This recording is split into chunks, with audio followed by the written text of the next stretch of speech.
Alors commençons par présenter le document, c'est pas le plus difficile. Les informations sont toujours au même endroit, à la fin du texte, on va avoir le nom de l'auteur, la date, et on va pouvoir préciser même la nature du texte. Donc la date c'est le 9 mai 1950, l'auteur c'est Robert Schuman, et on nous dit que c'est le ministre des Affaires étrangères, ministre français. C'est donc la voix de la République française, un ministre du gouvernement, et celui qui est chargé des relations avec les autres pays du monde, donc de la diplomatie.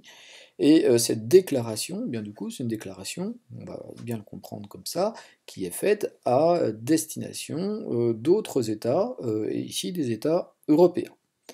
Robert Schuman, le voici. Alors c'est pas un homme politique qu'on retrouvera beaucoup dans nos leçons, et pourtant je vais vous demander de retenir son nom parce que le texte, cette déclaration, qu'on appelle aussi la déclaration Schuman, a une portée importante, et l'appel, on va le voir maintenant, propose des mesures et se donne des objectifs assez intéressants. Alors, justement, quelle mesure est proposée? Ben, c'est une mesure tout à fait économique. On va aller directement dans ce qui la résume le mieux dans le texte.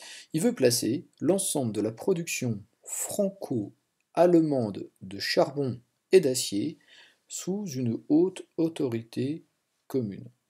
Alors, qu'est-ce que ça veut dire qu'on va placer l'ensemble de la production franco-allemande sous une autorité commune? Ben, il propose que la France, avec son voisin la RFA, désormais, eh bien, mettent en commun leur charbon et leur acier. Que si en France on a besoin d'acier, on puisse aller en acheter en Allemagne sans payer de droits de douane, très simplement. Et inversement, si les Allemands ont besoin de charbon, bah, ils en trouveront chez eux, ils peuvent acheter du charbon français.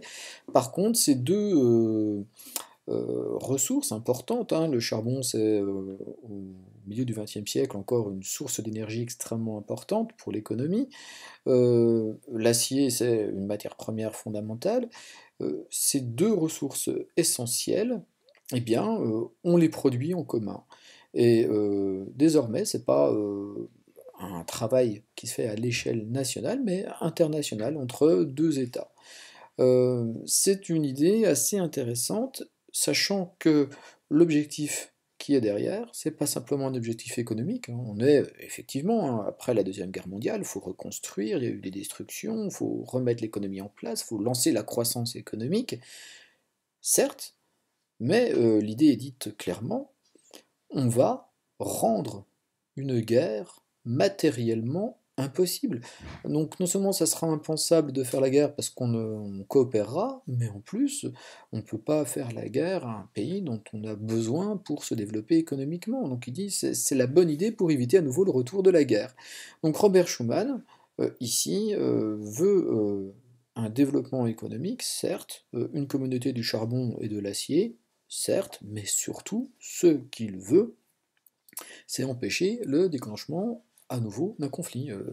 Là, après la fin de la Deuxième Guerre mondiale, eh bien, c'est une idée, on est 5 ans après la fin de la guerre, assez révolutionnaire. Il dit aux Français, il y a 5 ans encore, et il y avait des Allemands qui occupaient le territoire, il y a eu quand même le choc de la défaite, il y a eu la violence de l'Allemagne nazie, tout cela a laissé, vous imaginez bien, beaucoup de cicatrices qui n'ont pas du tout qui sont encore très très douloureuses, hein, des blessures qui n'ont pas cicatrisé plutôt, on devrait le dire comme ça, eh bien là, lui dit bah, il faut passer là-dessus, il ne faut pas refaire les erreurs du passé.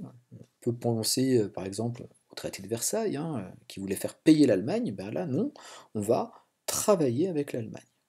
Alors, une telle décision, vous pensez bien qu'une telle déclaration, elle a été préparée, et en fait, Robert Schuman avait prévenu le chancelier allemand de l'époque, donc le premier ministre allemand, lointain prédécesseur de Angela Merkel, Konrad Adenauer.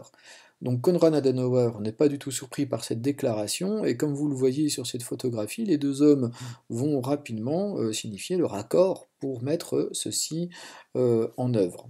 Alors, un point à rajouter, c'est que cette organisation est ouverte à d'autres pays. C'est pas simplement pour la France et l'Allemagne. On va dire que la France et l'Allemagne ils vont être le moteur de cette association autour du charbon et de l'acier, mais si d'autres pays veulent eux aussi y adhérer, ils peuvent. Et effectivement, ça va être le cas en 1951, va être créée la CECA, Communauté européenne du charbon et de l'acier. Alors on y trouve la France, l'Allemagne. Alors attention pour l'Allemagne, hein, il ne s'agit que de la RFA, puisque l'autre Allemagne, la RDA, elle, est une démocratie populaire dans le camp de l'URSS. Et il va y avoir 4 autres États, je vais vous demander de les retenir, ces 4 États. Donc celui-ci, évidemment, c'est l'Italie. Ici, plus difficile, la Belgique, le Luxembourg et les Pays-Bas. Et bien voici les 6 pionniers, 6 États pionniers qui vont mettre en œuvre cette construction européenne. J'en termine quand même en citant un dernier personnage qui est indispensable, c'est celui qui va être le premier dirigeant de la Communauté européenne du charbon et de l'acier, c'est Jean Monnet. Jean Monnet, donc voici les 6 pays hein, qui vont coopérer ensemble. Jean Monnet, c'est lui qui a eu cette idée de construction européenne, c'est lui qui a eu l'idée même de la Communauté du charbon et de l'acier, et c'est aussi lui qui a préparé tout le plan qu'on voit se dérouler ici, qui en a donné les clés à Robert Schuman, et donc il fait partie des personnes qu'on doit vraiment retenir. Jean Monnet est un des grands, on va dire, pères de la construction européenne. Dernière chose, dans l'idée de Jean Monnet, il y a une organisation importante, c'est la haute autorité, c'est celle qui va gérer justement les prix, les règlements nécessaires à mettre en place hein, ce marché du charbon et de l'acier au niveau européen. Eh bien, pourquoi c'est aussi important, cette haute autorité? Parce que c'est une organisation qui n'est pas française, qui n'est pas italienne, qui n'est pas belge, mais qui est internationale, avec 6 pays, et qui va prendre des décisions, alors sur, on va dire, des compétences très très limitées, c'est uniquement le charbon et l'acier, mais qui sont des compétences qui ne sont pas des compétences des États, mais au-dessus des États. Pour la première fois, on a une autorité internationale qui gère un produit au niveau européen. Donc là, on voit qu'il y a un pas, un premier pas qui est mis en place vers quelque chose qui est appelé à grandir. Alors, autre chose, hein, pour un homme comme Jean Monnet, fait partie de ses fondateurs, mais aussi ses rêveurs. Lui, il rêvait que, en lançant ce genre de mesures, de coopération, on allait petit à petit même en terminer avec les États-nations, et il y aurait uniquement eh bien, des États-Unis d'Europe. Hein. C'était un doux rêveur. En 2020, on en est encore loin. Alors le résumé maintenant, eh bien le voici. Si la construction européenne est née pendant la guerre froide, par nécessité de se protéger hein, en s'unissant face à la menace communiste, c'est aussi une construction positive qui voulait rechercher la paix et le développement économique. Donc à retenir la date du 9 mai 1950 dans la déclaration Schuman, puisque cette date aujourd'hui, eh bien, c'est la date de la journée de l'Europe. Aujourd'hui, l'Union européenne, elle a une fête, eh bien, c'est le 9 mai, parce qu'on considère que cette déclaration de Robert Schuman, bah, c'est un des points de départ de cette construction européenne. Donc, je cite aussi dans le résumé le nom de Adenauer. Si on parle d'Europe, on ne va pas mettre que des Français quand même, hein, on va mettre des Allemands aussi. La CECA est créée en 1951, donc une définition à connaître, une date à connaître, et cette idée de couple franco-allemand, parce que pendant longtemps, eh bien, la construction européenne va se faire sous l'impulsion de ces 2 pays. Alors 4 autres pays à placer, l'Italie, la Belgique, les Pays-Bas et le Luxembourg.